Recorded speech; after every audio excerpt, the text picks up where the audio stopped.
but I really wasn't that well known because the Holland album, as great as it is, it didn't do that good. It wasn't named Beatty. Oh, the lead singer was Tom Holland. And we can go on and on about why it didn't do good, but it was an unusual situation because Holland delivered the record. And the analogy I can make is kind of like if you make a really good movie, because a lot of times you can see all these big stars in movies, but the movie sucks. And so nobody goes to see it. They don't care who's in it if it's a lousy movie. And so star power does not always work. If you have the biggest stars on the planet, even a Tom Cruise or Robert Downey Jr., and the movie's not good, it usually doesn't do well. Well, this was the opposite with Holland. We delivered the movie. We delivered the songs. We delivered the record. But for whatever reason, the powers that be just didn't promote it. And so when I left the band, we were based in Chicago for just a short time, but I lived in L.A. I went back to L.A. and I wrote this song for Mike Varney. It was like...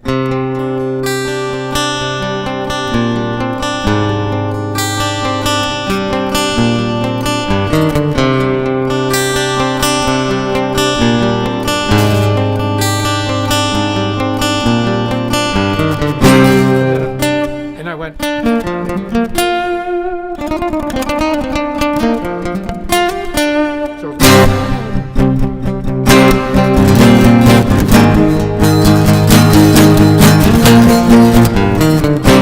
So it was a really cool song, but I didn't have drums to it. I did it on a 4-track analog system, and Mike Varney said, he goes, I can't hear drums to it. It was my really prog kind of way of writing, like Hands Without Shadows or Rainforest, where there's just a zillion little moving parts that all fit together.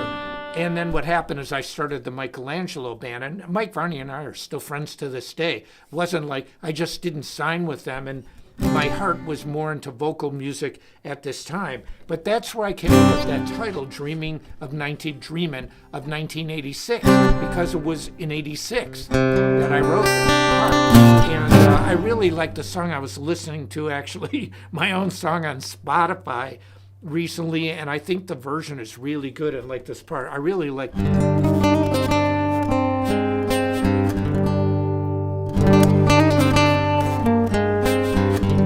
reminds me of the Middle East.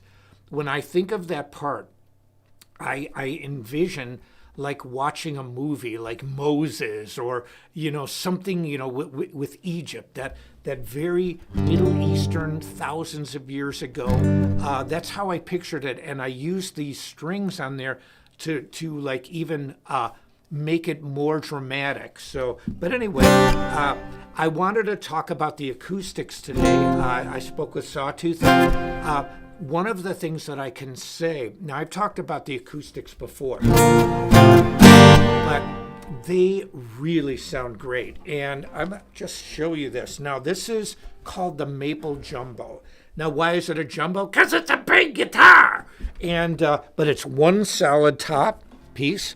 But look at the flames on the back of this guitar. That's book matched, and these flames are outrageous. I mean, they are absolutely beautiful. It also comes with a high-end Fishman preamp system on the acoustic. And, I've said this before, but it needs repeating. When you listen to a good acoustic, you want to listen for a couple things. One, the low end. Now, I've got this high capo.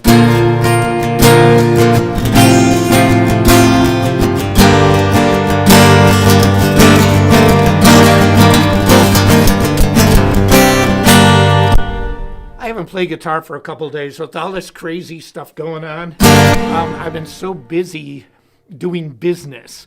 And I was saying it very at the beginning of the live stream. I wanted to take a break. I have been January 1st, I was on the road working with Manowar.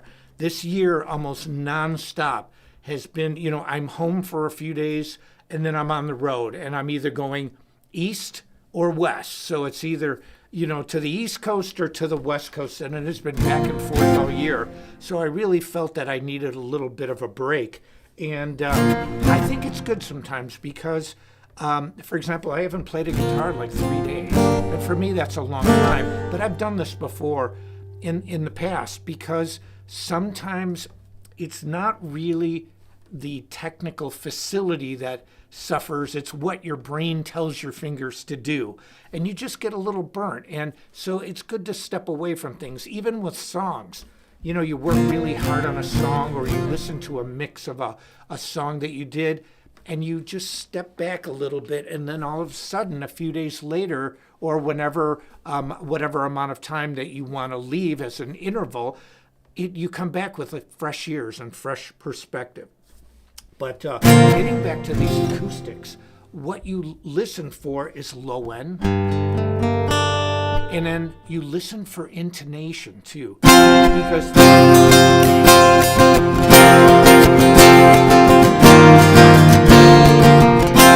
and one of the things that I love about Sawtooth guitars is the intonation. I am an intonation freak. And it's very hard to get acoustics that are really good, well priced, to be intonated properly, because what that means is, see, these bridges don't move. So once they are glued on, not just Sawtooth, any guitar, when you put the acoustic bridge on, if you're off millimeters, you're throwing the acoustic off. You're going to be throwing your tuning off. And so it has to really have a very, very low tolerance in the specs, meaning there's a very small window of variations. It's got to be really on. And Sawtooth is great at this. I mean, their acoustics sound fantastic. Their record quality. When I recorded Dreamin' of 1986, I recorded it. It was about 3 a.m, and I remember I released that album through Rat Pack Records. I've done 2 with them. And we needed 13 songs, and I had written 12. And I'm thinking, okay, what's the 13th song? And I'm sitting around, it's like 2-something in the morning. I'm actually was sitting around where Adam is right now. I'm in the kind of video part of the studio. I was just sitting by the monitors, and I started playing this.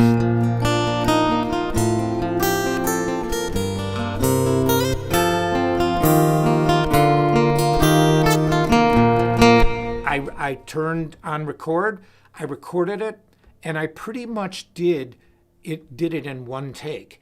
And then what I did was I added a few little parts, like a few nuances, and then I just put it together. And so it's pretty much one take, and then I added a little bit like, sorry, what?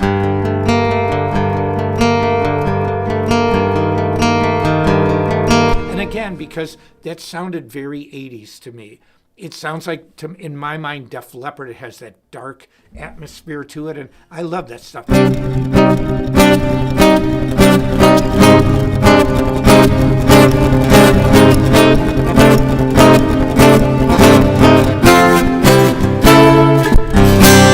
so you get these sounds that...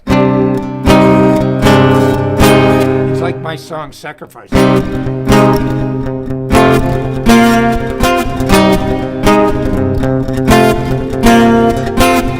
Now, obviously, we're not in the key of the, of the original song. But I love that kind of dark, sinister sound. And I mean, even on No Boundaries.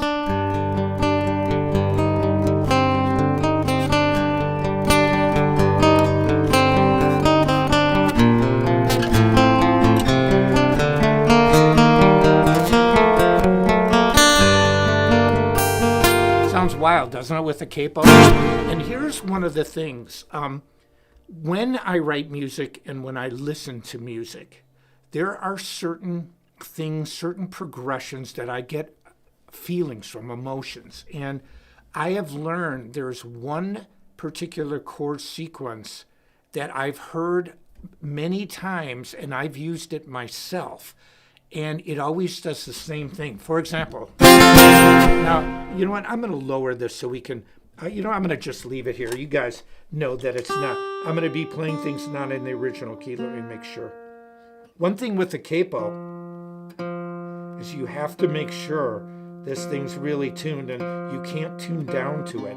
If you tune down, it's because the capo catches strings, and so now I just put this on. It was like an afterthought, like 10 minutes before. But for example,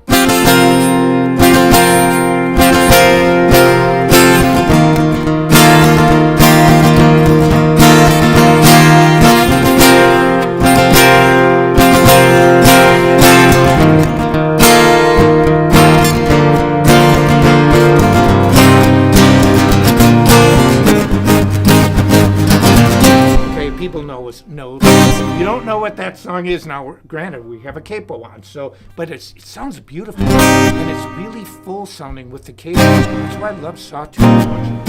These acoustics rule, and I'm not just saying that. The proof is in the sound right here. But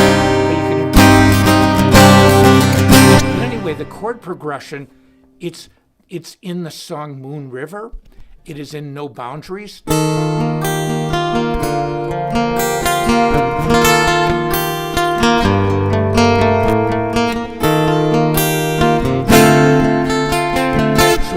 This, I get a feeling from it. And there's a song by Uriah Heep called The Wizard, and it's kind of in there too. And these are things that I learned in school. Like you hear, for example, whether it's Stairway to Heaven, even this.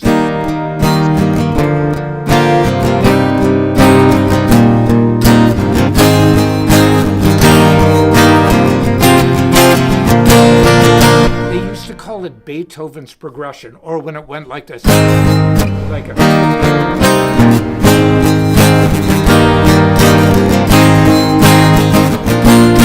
you can hear it. It sounds like Pachelbel's Canon. It also sounds like the old song A Whiter Shade of Pale. There are so many songs written in these progressions. And for example, the song The Wizard by Uriah Heep, it goes.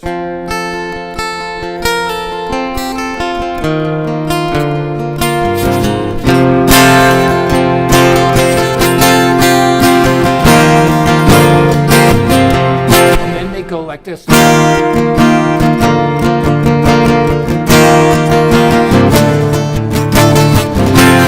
Similar to No Boundaries. And I remember hearing that as a kid, just going, man, it gives me that feeling. And so, and I know it's like for example, in music, a deceptive cadence where you would do, say, instead of going back to the tonic, you are deceptive. And because a cadence is a resolution, like in, for example, religious music, you would end with what's called a plagal cadence. That's 4 chord to 1. So like,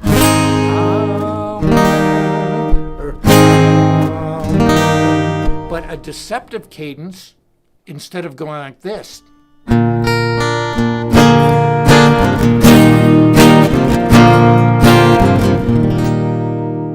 you would go.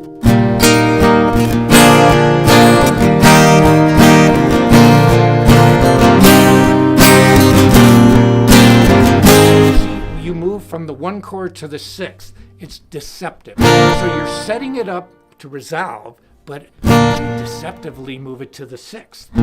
So instead of,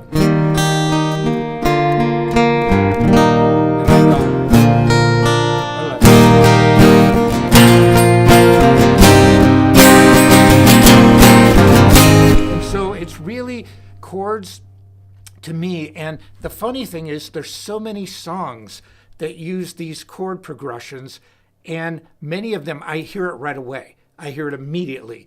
And I still get the same feeling from it that I got. Now, then add a great melody, and, it's the way a person sets it up. But when I was a kid, we were very much, when we wrote music, and I've been writing songs my whole life, I have over 500 finished songs, and I have almost 200 that are actually published and out in the world, and that's not counting the hundreds of guest appearances and other songs that I played on that I didn't write. So there's a lot of music of mine out there, but we used to always think about the atmosphere of the music. For example, Mark McNally, the one who wrote 8 Pillars of Steel, the main riff, he wrote this song called Absence, and it went.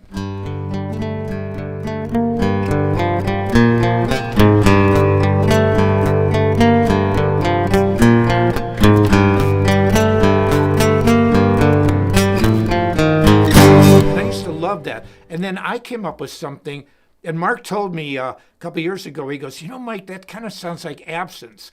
I wrote a song called Oceans of Time, which I stole that phrase from the movie. It was the Dracula movie, Bram Stoker's Dracula. I loved it when they could, I've crossed oceans of time.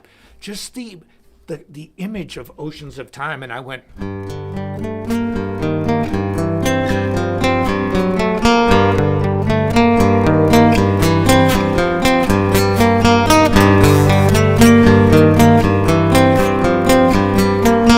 and so what I did was I wrote it thinking oceans of time signatures. And so there is a lot of mixed meter action in that song. And so let me answer some questions here.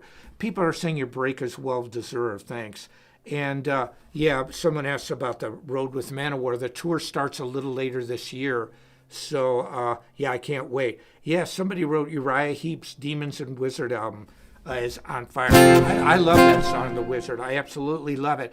And I like at the end where they say, when he's thinking about, to free the world of its fear and pain and help the people to be free again. And, it's a really good message too, and the person that's speaking, talking about the wizard, he was enlightened by him. And, it's just, and the singer, oh my God, the singer in Uriah Heep back then was just absolutely incredible.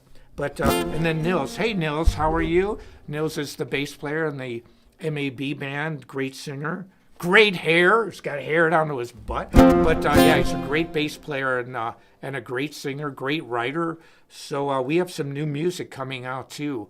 We're going to be releasing Man in the Box very soon. It's been done, and we filmed the video for it. It's more of a music video than a performance video. And I'm going to brag a little bit. I truly believe this is the best version of Man in the Box since the original recording, and I do a blistering solo. It's really cool. And I use the Sawtooth hybrid guitar. I use the ES hybrid, the one with the 3 single coils and 2 humbuckers, and you just can't get these sounds out of other guitars. And when you hear it, it starts off cool.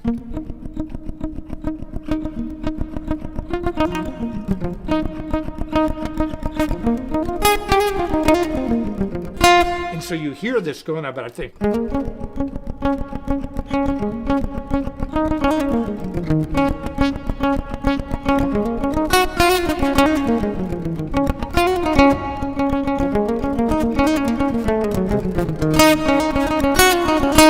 so it's a really cool. Do I have any acoustic arpeggio albums? I actually don't have any acoustic albums. And it's something I've been wanting to do forever. And people have asked me this for many years because I did a Christmas record with all acoustic, but it wasn't really, it wasn't the shredding kind. It wasn't Michelangelo Bedio's Shred Christmas. No, it wasn't. It was music. I wanted it to be background music, when your grandmother is baking cookies and Yuletide carols. I even had a Hebrew song on there. Really wasn't a Hanukkah song, but it was called Shalom Kaverim. And when I was in choir, when I was a kid, I was in 5th grade, and I have a pretty good voice. I'm not going to say it's a lead singer voice, but it's pretty good, and it's a good background voice. And I remember singing this song.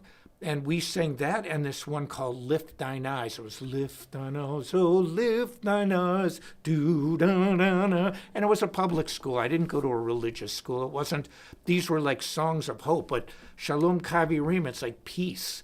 And so it really didn't have anything to do with the holidays, but I realized I could turn it into a round. What is a round? Frère Jacques, dormez-vous. And then when the dormez-vous starts, you go Frère Jacques. So a round is actually you start a melody in part A. When it goes to part B, part A starts. Well, I realized that Shalom Kavirim song was, I could use it and turn it into a round. So it's like, it was...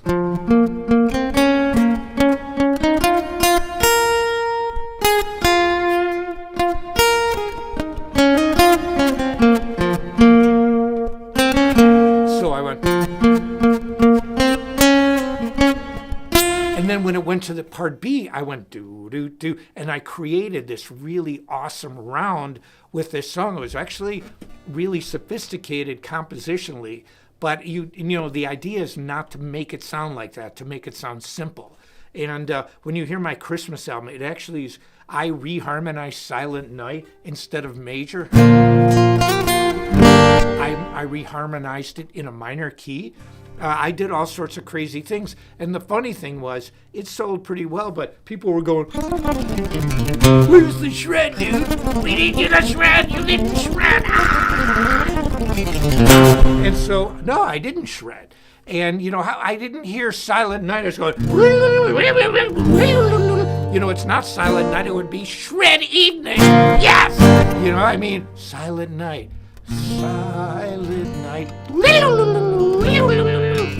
You know, arpeggios from hell. Wait, it's supposed to be Christmassy. I don't care. It's from hell. You know, I couldn't hear it. I'm sorry. I could not hear the fast stuff. But so I've wanted to do an acoustic record forever. And, you know, it's funny. Life gets in the way. My career got in the way. I've released so much music. I released a solo album when COVID first started. During COVID, I released dozens of songs. And then now there's new albums coming out. It's all this stuff. So I'm grateful. The main thing is that, you know, I want to do an acoustic album. It just, I'll get around to it when I can get around to it. I mean, you know, my dad had a great saying. He didn't invent it, but my dad lived by sayings. I hear them every day of my life, and it's one of the ways I impart knowledge to you. Instead of, for example, I'm going to give you the keys to the Lamborghini. Why did I say it like that? Well, it conjures up more of an image than going, oh yes, I'm going to teach you how to play fast today. Don't you know who I am? I'm like the king of speed. Like, shut up. You know, Joey, shut up. I don't even want to hear this stuff. And so, you know, I didn't want to speak like that. Or I can show you the techniques that will open up your eyes, ears, mind, and heart to the world of speed. You know, it's like, take some drugs. And so what I wanted to do is I spoke, you know, like I would say things like, it's better to have it and not need it than to need it and not have it. I wish I would have trademarked that one.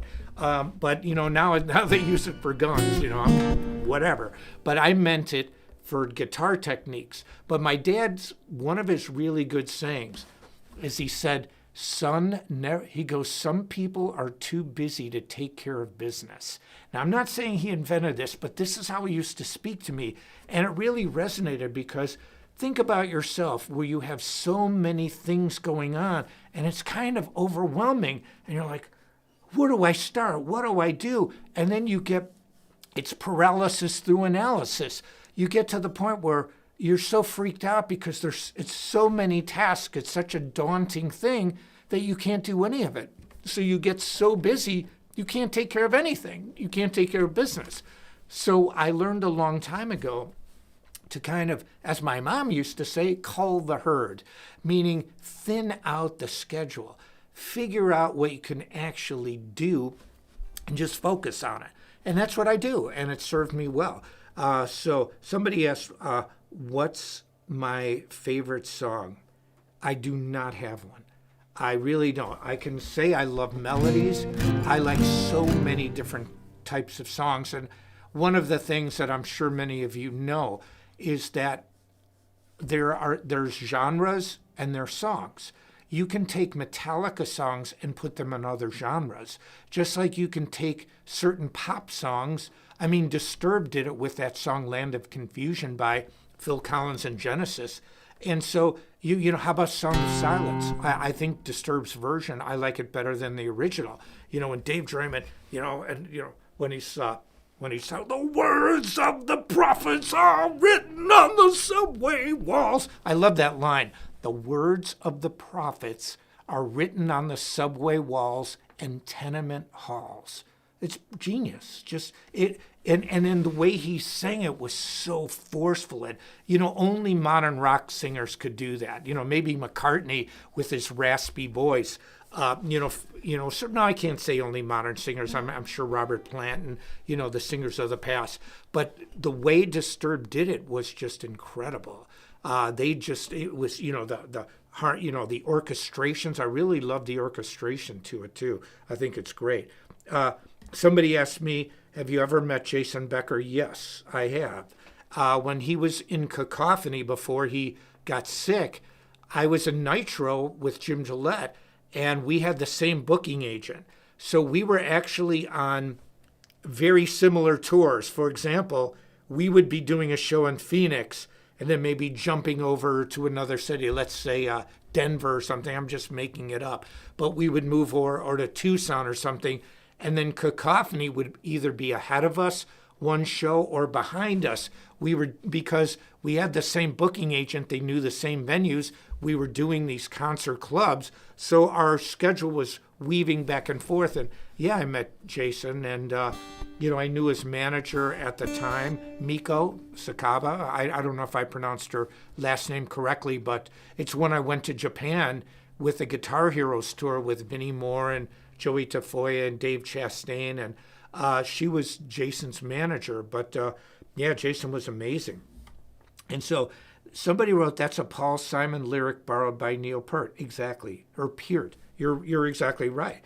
And somebody wrote, I love the instrumental Take a Look Around from the album Lucid Intervals. Well, the cool thing about that wasn't an instrumental. It was actually written as a vocal song. And because I went... Take a look around. Now it's a low. Because I'm going to just take this capo off. And let's see, what other shred guitarist would I create a tour with? The only one that I've done a tour with recently is Gus G. And I really like Gus a lot. We're good friends. We just hit it off. He's a real super cool guy. Sorry, I'm tuning this up.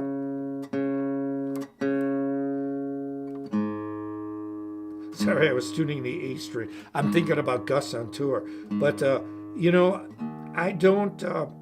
it was very difficult to book like shows. I'd love to do a tour with Yngwie or Steve Vai or Joe Satriani. Maybe that's in the cards someday. I'm not sure.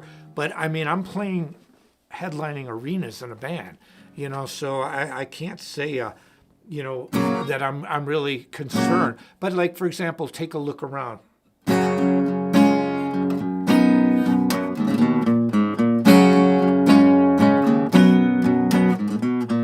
And then I had like, take a look around, where you gonna go to now? Just because you're young and beautiful, you think you've got it made in this world. Then I went, I thought you'd like to know, if you've got feelings they don't show, at least with me, that's not the way it goes. Now that's a lower harmony. And then I went, take a look around. The melody is actually, take a look around. When my voice, I haven't been singing. So the idea is this, that was a vocal song. And I always like the melody. And then,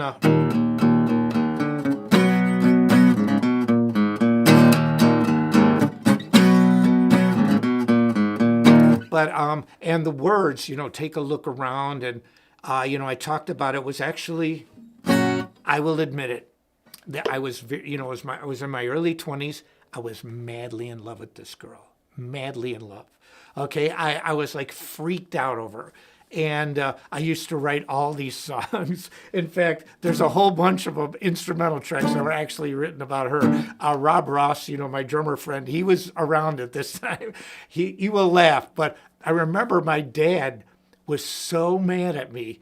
He goes, Mike, I'm embarrassed about you. I go, why, Dad? He goes, if you would have spent as much time trying to make it in music as you are trying to get this girl, he goes, you'd be a superstar by now. But he didn't. He used the F word, and this is the one and only time I ever heard him swear like that. He was so mad at me because I was like, oh, Dad. Oh. I love her. Just I was a kid. And but anyway, Take a Look Around was, I said, I thought you'd like to know if you have feelings they don't show, at least with me, that's not the way it goes. It's a little double entendre. And then, take a look around. And then, but the melody, the high melody, take a look around. And then the last verse, like you think you've got it made, what happens when you're not so young, and, have you considered all those days? So anyway, I mean, I loved writing songs. I've written so many songs in my life, but I didn't really think, I was influenced by the kind of Elvis Costello. It was like I'm a product of the time. And the time was right around when metal was first getting big, but it wasn't, I'd love... Sorry.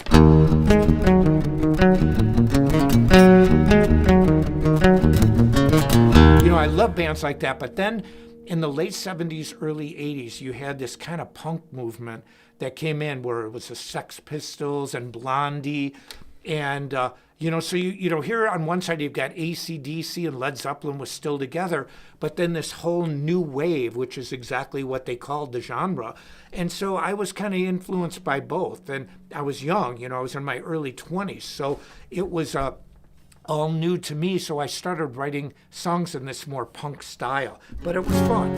And let's see, I'm happy for you that you read my comment. Yeah, Kiko.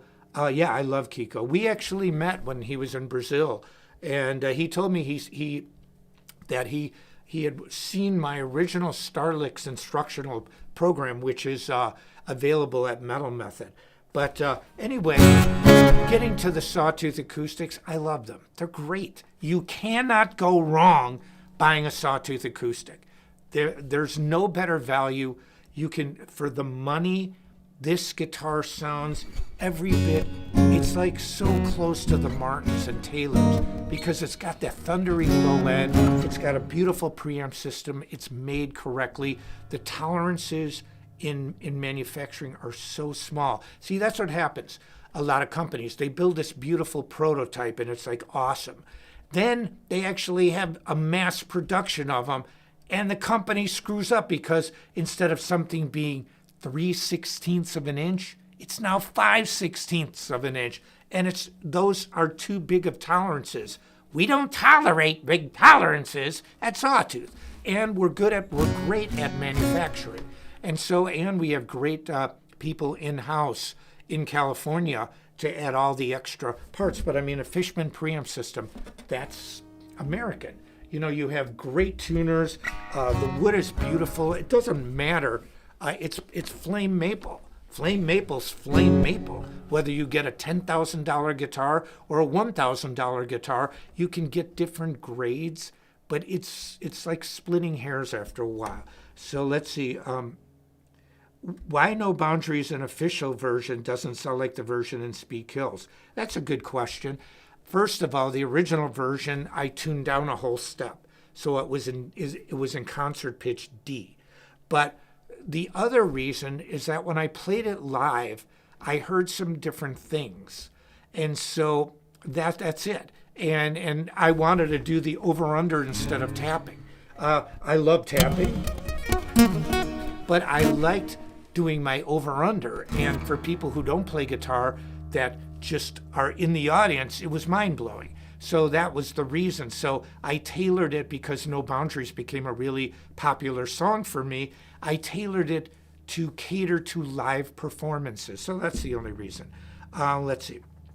But somebody said, yeah, they think, oh, that's James. Yeah, my Sawtooth acoustic sounds better than my Martin. Martins are great guitars. So, I'm not here to slam any other guitar company. I can just say this. Sawtooth acoustics are fantastic. Their entire line. I love these mini jumbos. This is a regular maple jumbo. They also make a mahogany jumbo. Mahogany's a darker wood. They make a mini jumbo that is like this, only a miniature version. That's the guitar that I played the Freight Train solo. It shreds.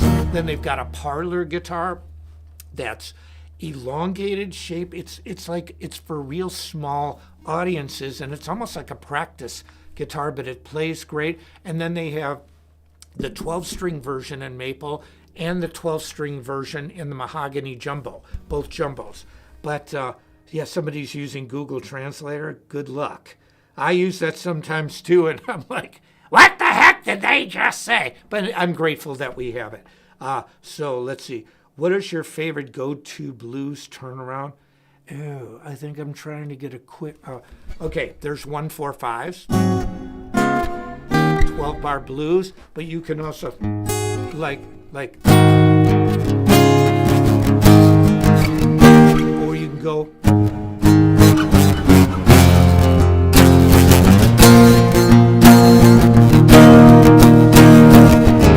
go to a major 6 chord. There's lots of things. There's a lot of turnarounds that I like to use. The standard 1-4-5, you know, with the descending where it goes.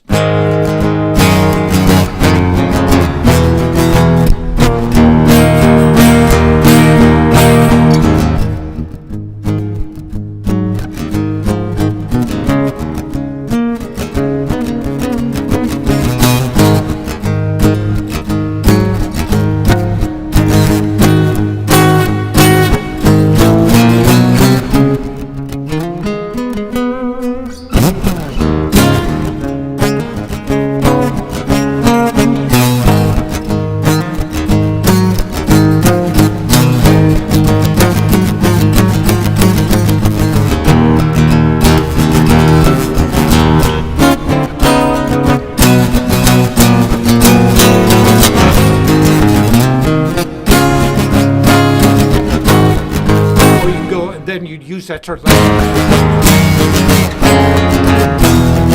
you can either go, or you can go.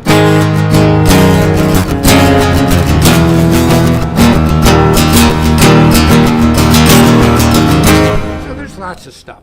Let's see. Do you still have the BC Rich from your Starlix instructional video? No. It got stolen, and I know the guy who stole it. What happened was when I moved back from California after Nitro, I was actually, the house I'm in now, I was waiting for it to get built. And because my parents lived in the Chicago area, my family, my friends, and I got to the point where I could fly, I got known enough so I could fly out of any airport to do shows. And I started doing these one-man clinics and concerts. So I had my black BC Rich, I had a couple other guitars, I had an old Dean Blueburst that I had a Bartolini preamp system and really tricked out. It was beautiful. And I left him with this guy in Milwaukee named Mark, and I'm not going to give you his last name. He ripped me off, and he stole him. I've never seen or heard from the guy since. I know exactly who it is. It's his karma. I'm doing great. You know, I didn't steal from him. He stole from me. And, you know, I tried to get him back. I couldn't get a hold of the guy, but I really would have loved that BC Rich. The thing that I liked about him, this is very interesting. See, shred guitars have what we call like a Fender scale length. It's a little bigger. Okay, so if you take, for example, a Strat, the scale length of a Strat, the frets are a little wider than a Gibson. Okay, now a Fender is 25.5. A Gibson's 24.75. Is that correct, Adam? Yes. Okay. And so you have a 25.5 scale length versus 24.75, little bigger. So the frets are a little wider. And it's just the way they are. Most shred guitars, the Steve Vai's, my signature guitars, they're all that Fender scale length, 25.5. But the BC Rich Ironbird and the old Deans were Gibson scaling, 24.75. Now, when I was in LA, I had the greatest luthiers in the world building my stuff. I had Wayne Charvel, you know, Grover Jackson. I mean, the names that are associated with the companies, but they were humans. I mean, Wayne is a real guy, and he built all my guitars. I got so spoiled. I didn't even know what the heck he was doing. I didn't care. So when I played that black BC Rich, I have long fingers, but I don't have the longest fingers in the world. And when I was younger, my fingers were super thin. I used to actually like to watch my own fingers. They just glided. Now I'm older. There's nothing I can do, but my fingers still work just as good, which is the important thing. But anyway, I was being able to do these mondo stretches on my BC Rich, and all of a sudden, I didn't really notice it. I'm playing strats. I'm going, what's wrong with this? It didn't dawn on me because, so the BC Rich, the Black Ironbird, had the Gibson scale length. Now, what's interesting, PRS has its own scale length, so does Sawtooth. And Sawtooth, we have our own frets too. So they're in between the big jumbo frets and the medium. They're like and the thin ones, and so they're like a medium jumbo. So Sawtooth has created its own scale length as well. And what I talk to the people is, talk to the guys at Sawtooth, is when I start making some new signature guitars. Now, I love the bigger scale length. It's easier to intonate, and there's, reasons, pros and cons about it, but we're going to be making some signature guitars with this smaller scale length, like the old fast shred guitars. Let's see. But anyway, I'm going to call it today, and then next week I'll be back to really playing a lot of stuff for you. But I can just say this, Sawtooth rules, and we are exploding.